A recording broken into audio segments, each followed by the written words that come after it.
everyone, and welcome to Cherries Red Army and another episode of Tovey Reacts. I did one of these a while ago to react to a Scott Parker post-match interview when we were in some dodgy form. And I thought, you know what? After one step forward against Derby and two steps back against Reading, maybe I was due another episode of Tovey Reacts. So I have not yet seen Scott Parker's post-match interview after that Bournemouth 1, Reading 1, in which he saw the game from not the touchline, but the stands, because he served that one game touchline ban for his sending off against Preston. So I haven't seen the post-match interview yet.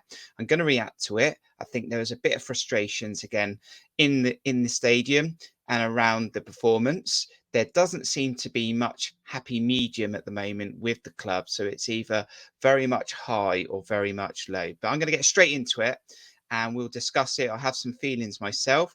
Let's see what Scott Parker had to say. And then I'll give my reactions. And of course, I want to get your comments below at the end of the video. Scott, give us your assessment of that 1-1 draw. A disappointing result. I thought we were poor tonight, to be honest with you. I don't think there's much. There's many positives what come out of the game. Really, I thought we started very well. It was a lovely goal we scored, and then at that point, really, if you think maybe we can take the ascendancy and really put the game or put a lot of pressure on Reading, that didn't really materialise for one reason or another. I just felt it was a bit flat today. I didn't think we had a spark about us really, and we just looked a little bit flat. A lot of games, obviously, I think we've played, but that's the same for them, really, and that's this division, really. So it's something we need to look at, something we need to work out why that was the case tonight, why we wasn't at our best, really, or certainly close to it. I don't think we was even close to our best tonight for one reason or another, and that's something we need to look at.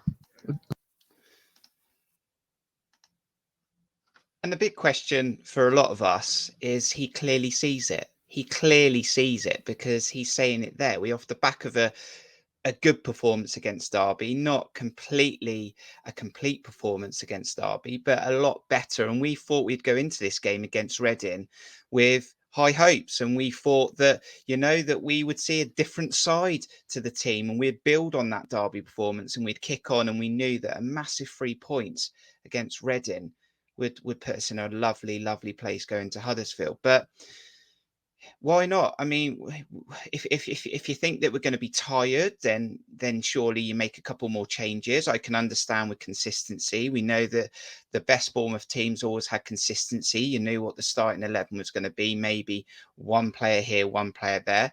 But if we're going to start hearing the words of "we were tired" that might come in this interview, then maybe he needed to make a few more changes, because there are players in our squad that are capable of playing against Reading like they have done earlier on in the season in the unbeaten 15.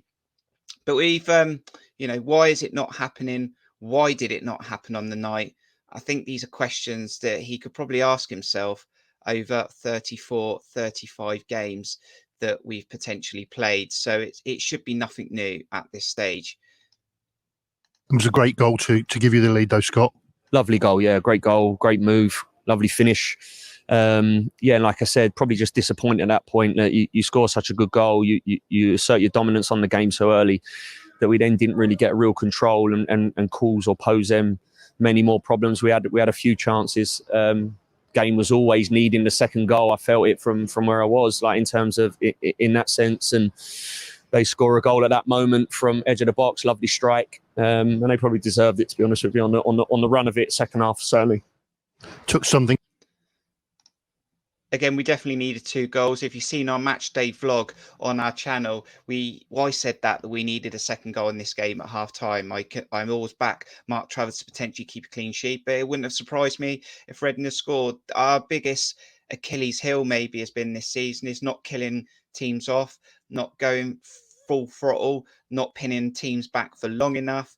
And even in that unbeaten 15, as we know, earlier on in the season, we were scraping results. Mark Travers was making worldy saves against QPR and Luton to keep the result on our side. And we didn't kill Reading off. We haven't killed enough teams off this season.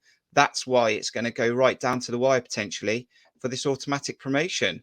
And it's only going to be ourselves if we do get ourselves in a bit of a pickle in a few games' time. Thing special to beat Mark Travis tonight, and it certainly was special. Yeah, it was a special goal. Yeah, very good goal. Fell to the edge of the box. Lovely strike, half volley straight in. So, like I said, they probably deserve that, and I don't come easy to say that. But on the course of it, second half certainly, it just didn't feel we was at where we needed to be. All eyes on Huddersfield now on Saturday. Big game. All big games now. Big games now. Yeah, look, this is it now. 11 games, 12 games left, or whatever it is. This is a part of the season now where obviously it's going to be decided, really. So we need to learn from tonight. Need to work out exactly why players. We need to work out exactly why we performed the way we did tonight. In terms of, I didn't expect us to come out and perform like we did. So we're disappointed. We need to work out that. But like you said, quickly now we go to Saturday's game against Huddersfield. We need to prepare, not look back too much while also learning from this, but quickly move forward. Short and sweet then with that post-match interview, but I don't think it's anything new that we've not heard before. Not sure why we performed like that. Was expecting more from the players. Need to go back to the drawing board. We are 11, 12 games, whatever it is that Scott Parker said, away from finishing this season with an absolute unbelievable chance to go up. We all know, and we all mainly said that playoffs would have been a good season for us. But the way this season's panned out, the way that championship teams around us have let us off from a 11-point gap that we had earlier on in the season between us and the playoffs, we've let that go. We've dropped points against too many teams lower down in the table, and we've been given a real opportunity, and we're really not taking it fully taking it. A few concerns for me from that Reading game was that we did start well. We scored an absolute brilliant goal. Christie had another chance that Nyland saved, and then after about 25 minutes, it was a light switch. It just stopped. It just turned off, and we've seen performances like that the other way where we've started poorly and the light switch has gone on against Swansea and we've gone on and won 4-0. We've seen it both ways now. Todd Cantwell coming off at half time, was that an injury, or did he not trust him on a yellow card because he was making some silly fouls? But what I would say about Todd Cantwell, look, he wasn't in full flow, I'm not going to lie, but he's picking up pockets above Jeff Lerma and Lewis Cook, and he was getting closer to the likes of Dom Solanke. I'm still believe that it's a great player in there that's going to give us lots of assists and a lot of goals, and it will just click. But, brought him off, and Jamal Lowe came on. And I've said as well that you can't knock Jamal Lowe. He scored critical goals. He's had good impacts. I still don't recall an actual good game he's had from the start, but he's in those positions to put those goals away. And look, the numbers don't lie, but I'm still not convinced from a 90-minute point of view, or from a starting point of view, that Jamal Lowe works. But he's got some good goals for us lately, I would agree. And then I go back to the Peterborough game before Derby, and when we were struggling that game, I'm looking around the pitch in the North Stand thinking, where's the leaders? Where's the voices? I'm looking at Lloyd Kelly. I'm looking at someone in this team to take the game by the neck and take us on. And the only player potentially that I can see doing that at the moment, and he did that for about 35 minutes against Reading, is Lewis Cook. Aggression, getting around the pitch, starting to play, linking, working hard, determination. But I'm looking at our captain, and I'm wanting a little bit more, I think. And I look at players at the start of the season that were leaders in that unbeaten 15, and I can remember saying that Gary Cahill, we know, is at the wrong end of his career. We know he hasn't got the legs, but you could hear him in the stand. He was very vocal. He orchestrated everything from the back, and we all know he went through a bad patch as well of form after Millwall. Was it due to injury? Did the Championship catch up with him, which was some of our concerns? And I'm not saying that Gary Cahill's the answer and he needs to come back in. What I'm saying is that he was a leader. You could see at the start of the season that he was vocal and he was talking, he was using his experience. I'm really worried that I don't see a lot of leaders, a lot of experience, and a lot of players being vocal enough. So when we're in tough times, when we're struggling to get going, who's going to grab the game? Who's going to take us on? Who's going to help us put these teams away before we get into these silly little battles against teams that we should be beating without being disrespectful? We should be beating Reading. They're not in great form. They've conceded an awful lot of goals. They've been beaten comfortably by a lot of teams, but they took a deserved 1-1 draw away from the Vitality Stadium and took another 2 points off us. So some interesting questions to say there. Massive game now against Huddersfield. Absolutely huge. 3 points. I think we need to go there. Can we be brave? You know, Huddersfield will probably look at this fixture as they've got nothing to lose. I'd be looking at Scott Parker and asking him to go brave against Huddersfield and let's go for it. Let's go for them. And you know what? Even if the result's not completely perfect, if we do perform like that with the mentality and desire, I'm confident to say that I think Cherries fans will accept it and they'll see that actually we had a go. Those fans are going up an awful long way again on Saturday.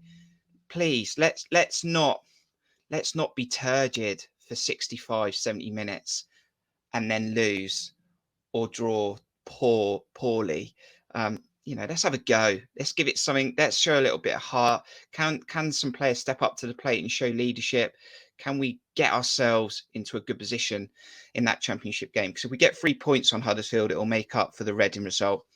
And I have worked out, in my opinion, that if we do get 3 points against Huddersfield, it would mean the likes of Huddersfield, Sheffield United would need to go and get something ridiculous like 22 points out of 27, or they would literally have to drop no less than 5 points between now and the end of the season. So it's still a massive opportunity. We will still pick up points, but we can't lose on Saturday. And we need to put in a performance. We hope you've enjoyed this video. It's a bit of a different video that we throw in every now and again. We would appreciate if you would subscribe to Cherries Red Army. Also hit the like button because that helps with YouTube and allowing this video to spread as much as possible. And of course, I want to know what you think about that interview and what Scott Parker said and what you're seeing right now. And are you still confident? Do you think the team can do it? And then there's going to be bigger questions at the end of the season if we do. But that's our latest reaction on this Cherries Red Army latest video. Thanks for joining us. We'll see you soon. Up Cherries.